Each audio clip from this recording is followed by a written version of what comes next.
You ever heard of Mario? Yes, today we're talking about Super Mario, the video game character. He's been everywhere, in countless games, TV shows, and now a new movie. I'd make a joke about Chris Pratt, but I'm a little late to the punch there, I think. It's me, a Mario. The movie's looking fun though, absolutely crammed with references that made me all nostalgic for the Italian plumber, so I thought it'd be fun to go back to the start and see where he came from. A new thing for today though, we're going to look at a few games, as I don't think they need their own videos. Of course we're going to look at Super Mario Bros., the hit NES classic that is still one of the best-selling games of all time. But we're also going to go back before that and look at the arcade game, Mario Bros., as technically speaking, it predates the original Super Mario Bros., and is technically the first game that defined the character, after the design was established in the Donkey Kong arcade game. And I guess to cap things off, we can also talk about the direct sequel to Super Mario Bros., Super Mario Bros. 2 The Lost Levels. The sequel that wasn't originally released in the West, where we instead got this game, which we'll talk about another time I'm sure. Quite a lot to go over, but these games never take too much time to talk about, so let's make a dent in Mario's extensive career. Let's go. Okay, if we're going to talk Mario, we should probably get that history out of the way. Mario was created by Shigeru Miyamoto during the creation of Donkey Kong, an arcade game that was an attempt to gain the same sort of popularity as Pac-Man. Originally, he wanted to use a more well-known character such as Popeye, could you imagine? But after failing to get the licensing required, he instead created a character that could be used in any game he created. The story goes that Mario was named after Mario Segale, who was the landlord in Nintendo's American warehouse at the time, but this has never been 100% confirmed.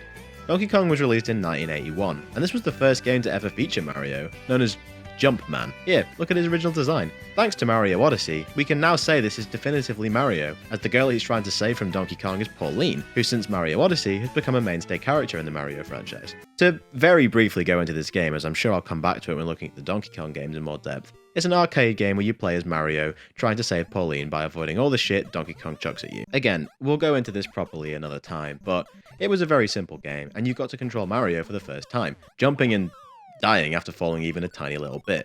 Yeah, Mario got a little bit better at all this after this. This game wasn't exactly what we're here to talk about, so let's just move on. Okay, so let's move on to our first game with Mario in the title, Mario Bros., a 1983 arcade game that was ported to the NES and Famicom a few years later. It's a bit of a weird one to choose what series this game is a part of, as the platforming Mario games are under the Super Mario title, with the sub-series always having their own titles such as Paper Mario or Mario Kart. Mario Bros. Was originally labelled as a third Donkey Kong game, but this was changed, so it leaves the game in a weird spot. I'm probably thinking way too hard about this though, so let's just move on. Meet Mario and Luigi, two plumbers who live in New York City.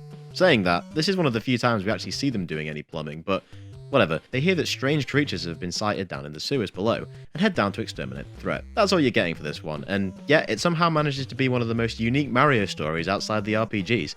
Go figure.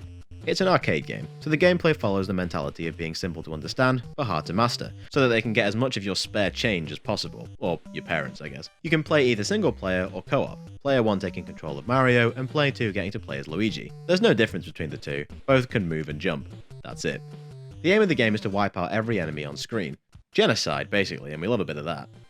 However, Mario can't deal with enemies in the traditional way. Absolutely no Stomping Koopas. To deal with an enemy, you must jump and hit them from underneath, flipping them over in a number of hits. Then you have to run into them before they get back up again. Different enemies take more to get flipped, and many will get angry once hit, speeding up their pattern. However, for the most part, all enemies will make their way to the bottom, where they will warp back up to the top with a warp pipe. Enemies will wrap around the side of the screen, so remember not to stand on the opposite side to them. You won't be safe. The more enemies you kill, the more enemies will get annoyed, and you also might have to deal with some extra obstacles, like these green fireballs. And you gotta be careful, as you can't get hit at all, otherwise you die.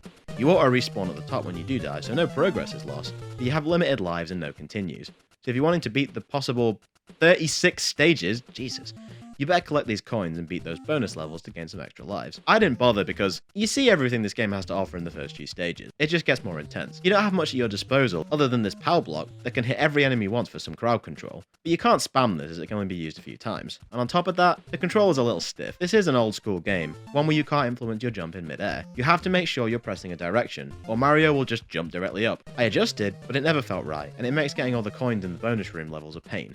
Being able to wrap around the other side of the room is a useful tactic, but that's all you've got. As far as an arcade experience goes, it's good, but I get pretty bored with it fast. Music is funky at least, well, 3 tracks anyway, and the graphics are pleasing. The NES version looked really good. Yeah, that's the version I've played here. The game's been re-released many times, normally bundled in with other games with some extra bits and bats, but the core content has remained the same. What I enjoy the most about this is seeing iconic Mario staples getting their start here, such as the power block, the pipes, the coins, and even these guys that may not be called Koopa Troopers, but oh come on, they look like Koopa Troopers. It's cool to see. So this was a pleasant start to Mario's individual video game career, but despite this game's success, it's not the game that put him on the map. So here we are, the classic of all classics, right? Super Mario Bros. Was designed by Shigeru Miyamoto and Takashi Tezuka of the Nintendo creative team, with the vision of creating a simplistic platform game with a scrolling screen and larger characters. Mario was chosen as the lead character simply to push units after the success of Mario Bros., and the word Super was added to the title after implementing the Super Mushroom power-up. And thus, Super Mario Bros. Was released in 1985 to mass critical acclaim. It popularized the side-scrolling platformer, which of course inspired pretty much every action genre. Without Mario, we might not have had so much of what we take for granted now, so cheers mate. But what have we got here? I'm willing to bet you know the answer. As Mario, or Luigi in 2-player mode, you must make your way through 8 worlds within the Mushroom Kingdom to save Princess Toadstool, aka Princess Peach, from the clutches of the King Koopa, Bowser. And congratulations, that's the setup for most of Mario's platforming adventures. Along the way, you will meet the residents of the kingdom, these toads who will tell you you're at the wrong castle, Peach is somewhere else. Though I have to wonder, are all these castles in a row getting further away from Peach's castle, or does Mario just have really shitty luck to keep going to the wrong castle? Man needs a knight in front of a map. We don't actually meet Bowser or Peach till the final world, as all of these Bowsers are actually fakes that you can see by taking them out with fireballs. But we get to see so many iconic enemies make their debut here, like the Goombas, Koopa Troopers, if we aren't counting these, Bullet Bills, Fuzzy Beetles, Lakitu, the list goes on. I don't think there's anything in the original Mario Bros. That hasn't been brought back across the whole franchise, and that's really cool to see. These guys are just instantly iconic, although not all the designs stuck.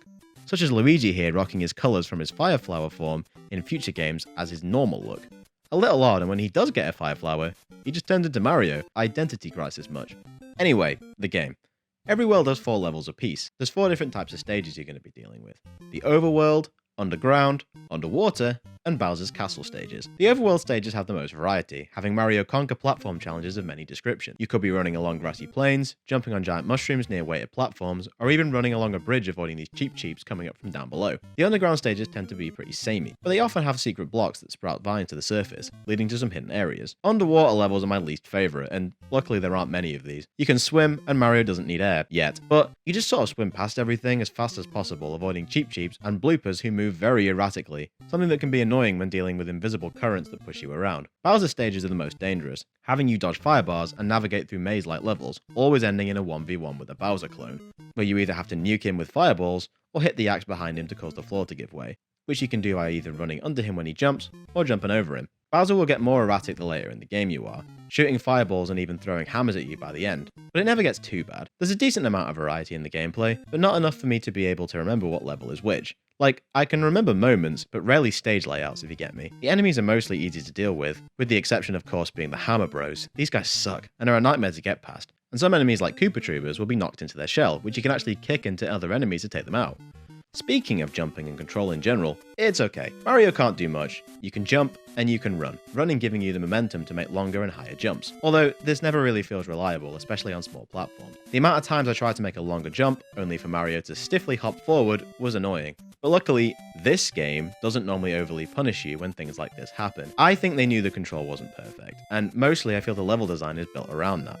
Not asking the player for a huge amount of precision, which is good when it's not the easiest to do. It's easy to try and sprint everywhere, but take caution as that's an easy way to get yourself killed by running headfirst into an enemy or a hazard. That's where the mushroom comes into play. Found inside question mark blocks, this shroom turns you into Super Mario, who is taller and can take a hit before shrinking back down. When grown, Mario can duck to avoid projectiles and slide under blocks. Hitting a block that would have contained a mushroom when big will cause a fire flower to pop out, allowing Mario to throw fireballs by pressing the run button, which is super useful in all scenarios, as it takes out most enemies easily, even bloopers. Yes, Mario is shooting fireballs underwater, get over it. It's great, but again, don't get too reckless, as if you get hit, you go all the way back down to tiny size, and after that, you're far more vulnerable. The only other power is the Starman, which makes you totally invincible and allows you to kill enemies in one hit. Sweet.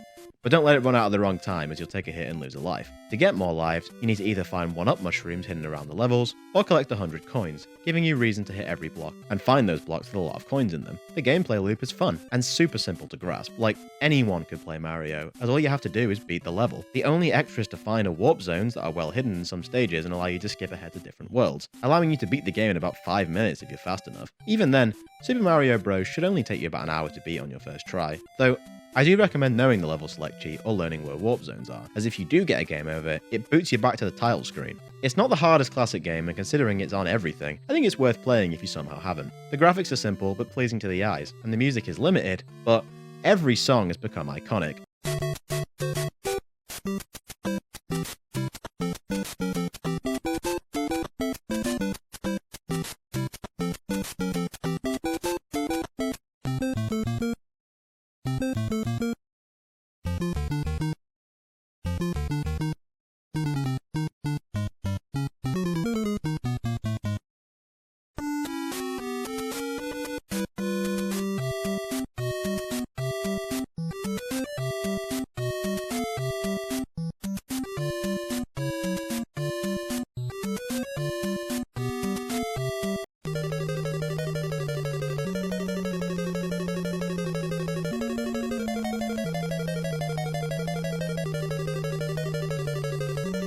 The game's a bona fide classic, and I can of course still recommend it. Super Mario Bros. Is like gaming homework, so why not have a go? You can even play it multiplayer, where player 2 gets to beat Luigi, who plays exactly the same as Mario. When one player dies, it switches to the other. You don't play at the same time. It's fine, I guess, works as a little competition, but it's not super important to try. So, Super Mario Bros. Was massively successful, and is still to this day one of the best-selling games of all time.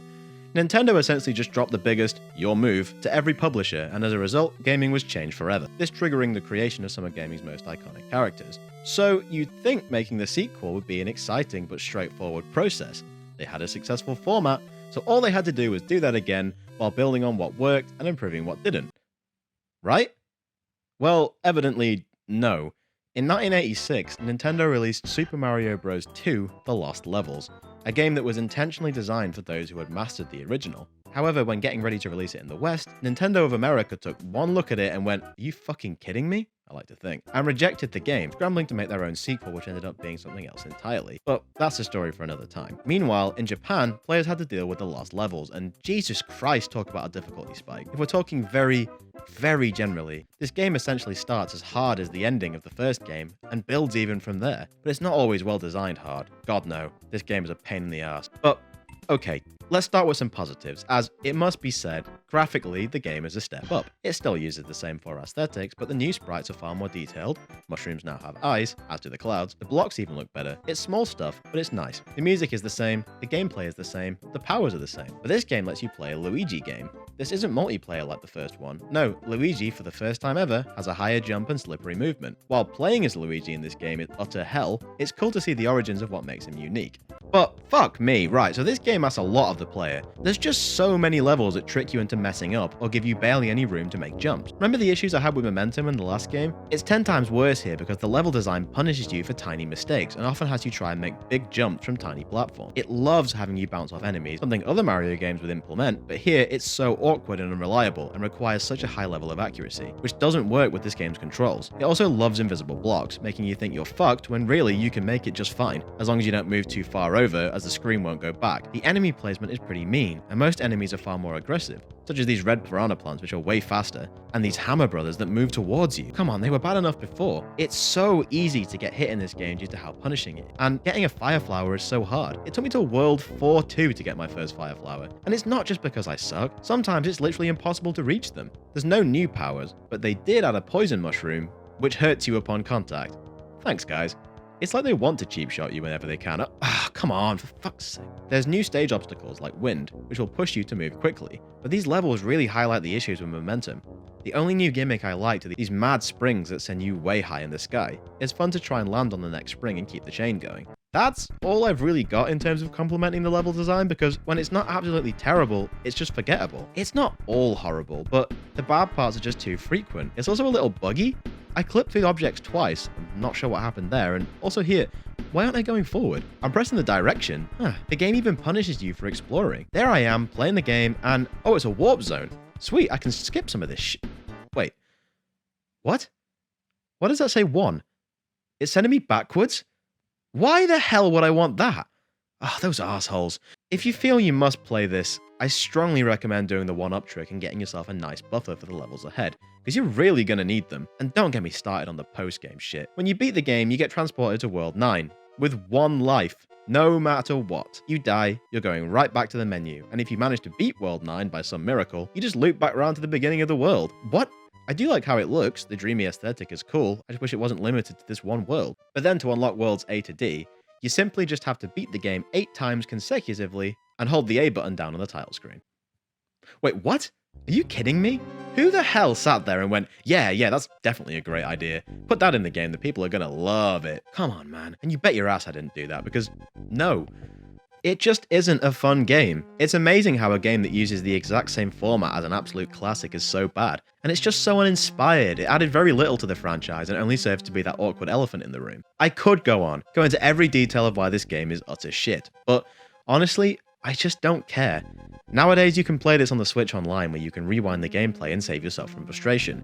Or you just don't play it at all. Super Mario Bros. 2 The Lost Levels was one of the very few blemishes on Mario's stellar record, and with so many other better games to choose from, you should just ignore it. This game doesn't care about the player, so I don't care about it. The other 2 games though, they're old and very retro, but they cemented Mario's legacy and laid the groundwork for the future of the series. Well, Super Mario Bros. Did, but that's not to say that Mario Bros. Isn't significant. All of the games we discussed today are easily available on the Switch's online service, so give them a shot if you're feeling a little retro. On the Mario totem pole, it's Super Mario Bros. At the top, Mario Bros. In the middle, and the Lost Levels buried deep underground. And that's the start of our trek through the Mario series. Thanks so much for watching, and if you enjoyed the video, please consider giving it a thumbs up. Thanks for watching, and I'll see you next time.